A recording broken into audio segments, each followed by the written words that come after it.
Hello and welcome to Real Hi-Fi Help. So, let's have a look at this. 2 ways to save a lot of money. So, the first one is have a high quality amplifier with a decent DAC. Not the best DAC, but a decent DAC. And just check out my previous videos about that. I talk about my friend who was able to do that. He had I wouldn't call it a high quality amplifier, but he had like a top, like the most expensive Yamaha receiver amp that you could buy about 8 years ago, with with whatever DAC it came with. I've listened to it over so many periods of time, and the standard sound that you get from that is utter crap. But the more that he beefed up the streamer, the internet, the power management, the room, finding a matching speaker, the more that he went to this extreme world that I don't ever see really anyone doing. There might be like a handful of people that are doing this in the world, but what I'm saying is that he took an amplifier that had the potential of reaching like the top end, possibly close to the end destination sound in the world. But to do that, he had to use so many years, buy so much gear, lose a lot of money in order to make that a reality. So the point is get a decent amplifier with a decent built-in DAC, not an external DAC.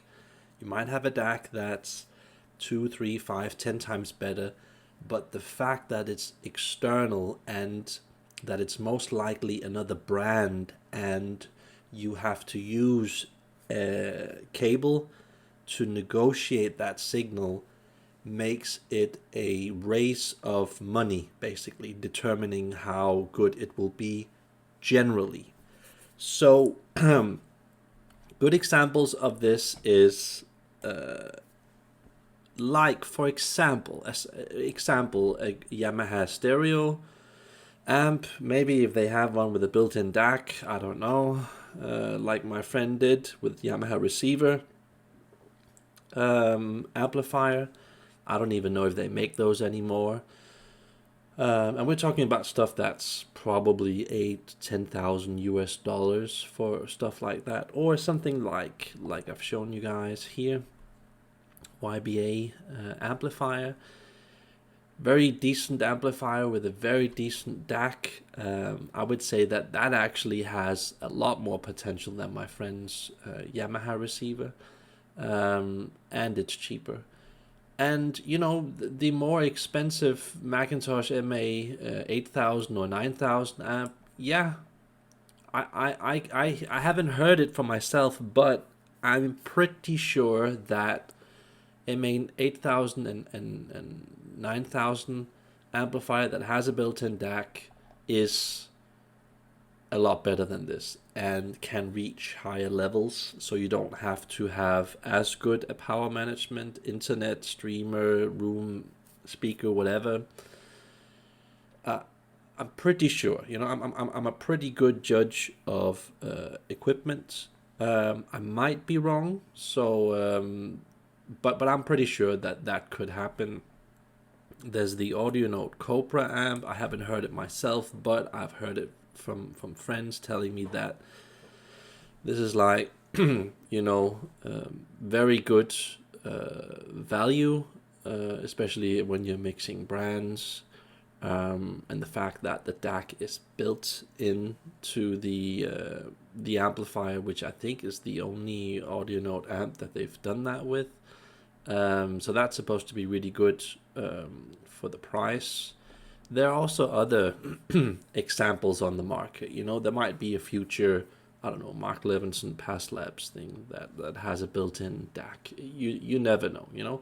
But what I'm saying is that have a decent solution where you have a pretty good amplifier and it has a pretty, okay DAC in it, then you have the potential of saving so much money over time.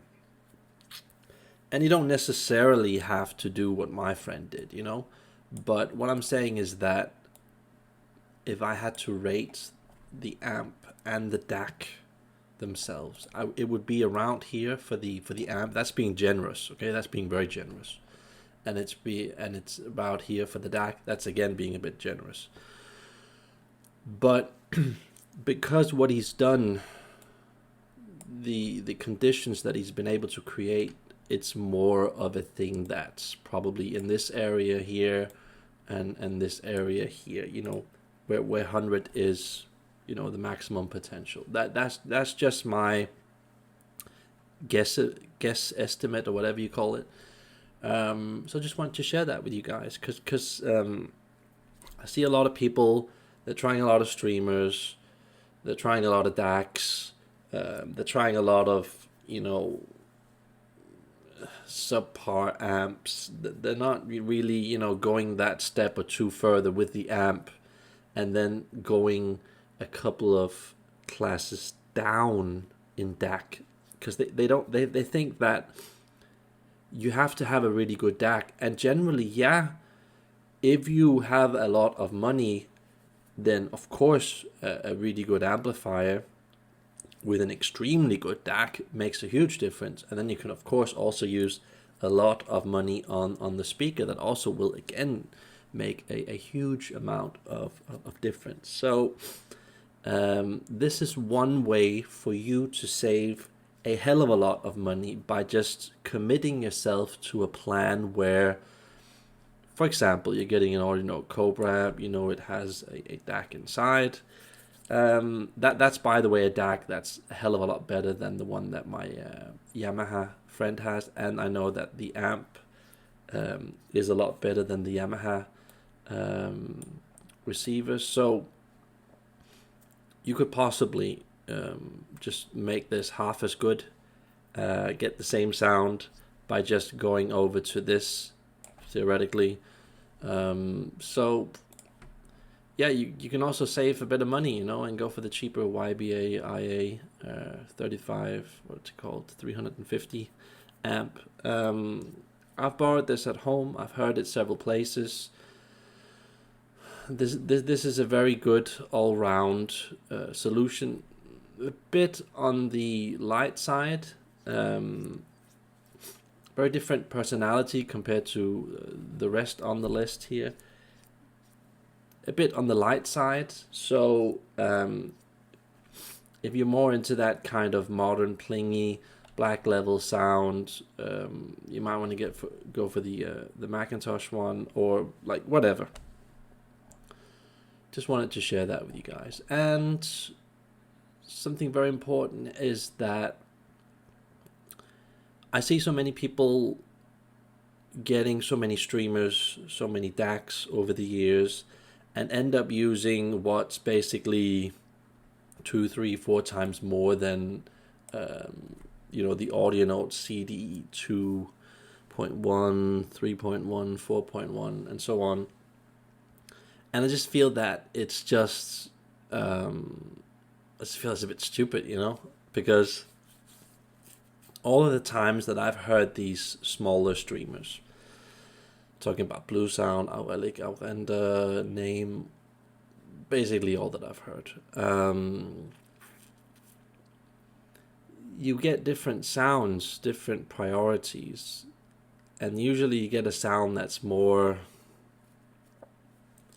I would call it plingy, and they're all good in their own way, but from what I've heard personally, and also talking with others, is that these cheaper streamers and these cheaper DACs, even the ones that cost $3,000 to $10,000, a lot of them, they just have this sort of sound where it's different. it's interesting in a different way. It's just differently prioritized, but that it overall just doesn't really come together, balance wise. So you're getting the entire sound. And I'm just thinking for a lot of people that want to save a lot of time, a lot of money, they have a random system, it could be name with some Hegel, Nade, whatever, Vandenhul cables, whatever.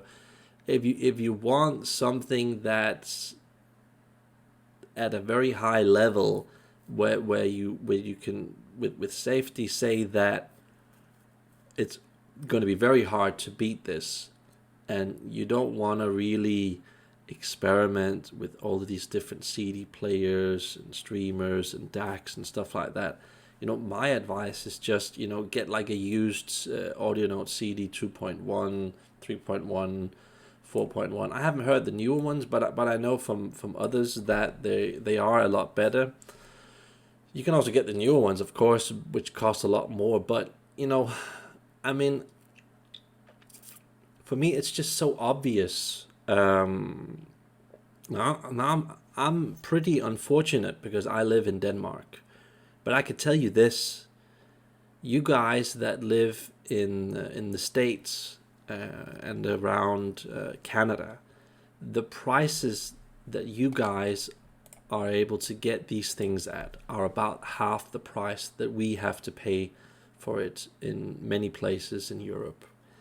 And when you think about going several years trying 2 to 5 streamers, 5 DACs, several CD players, I mean, that's easily going to cost you 2 or 3 times more of these things. So, and this is just an example of Audionote. There could also be another brand. This is what they've made here. There could also be another brand that does this. You don't necessarily have to go for Audionote.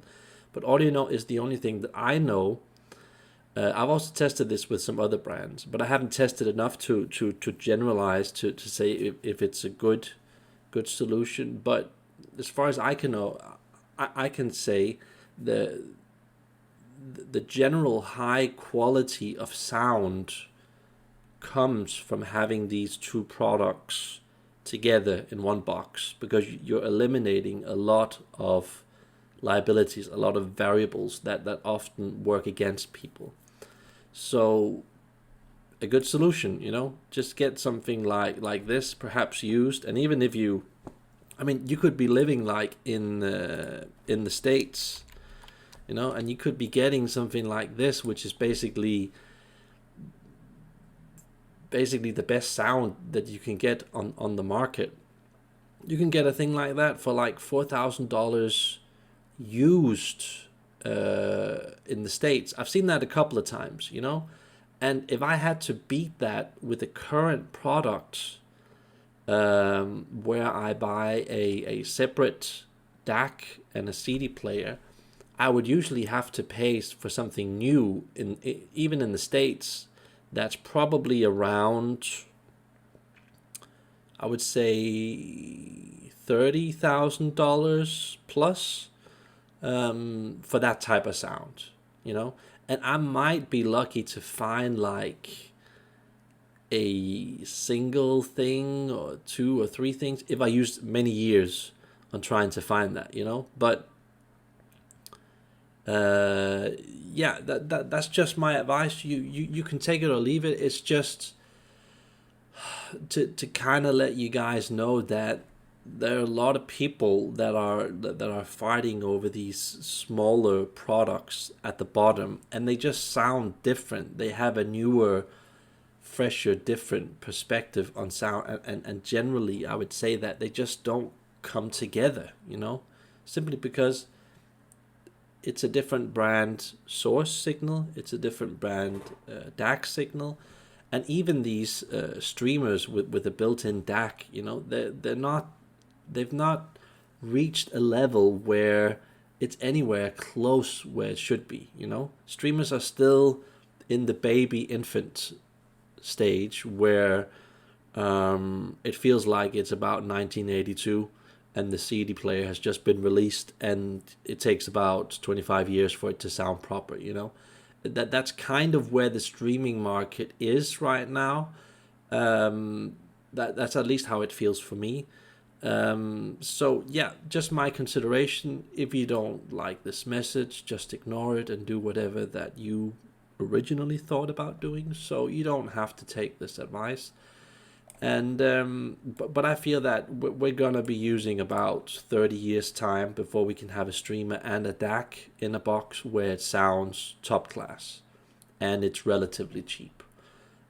Because currently what I'm seeing on the streamer market is that there are perhaps 2 or 3 really good streamers, but we're talking about stuff like Taiku streamers. Okay, those are streamers that probably cost like 60,000 US dollars or something like that. And you can't really talk about streamers like that when you're dealing with regular people in the world. Those are exclusive streamers, the most expensive streamers in the world. And yeah, they might do a lot of good. So I've heard from a lot of people, but I've also heard that it's not a solution, a full solution. You still have to find a good DAC to go with it.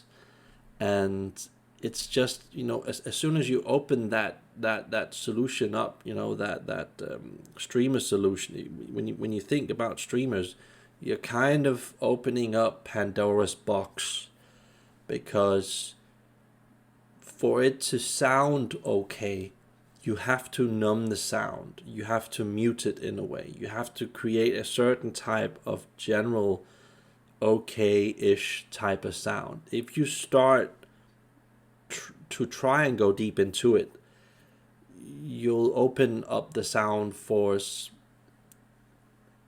a lot of the bad qualities that it has. So yeah, that's just how I see it. These are 2 ways where I feel that you can save a lot of money. It's basically about, listening to everything on the market and just realizing that instead of perhaps trying, an endless amount of gear, maybe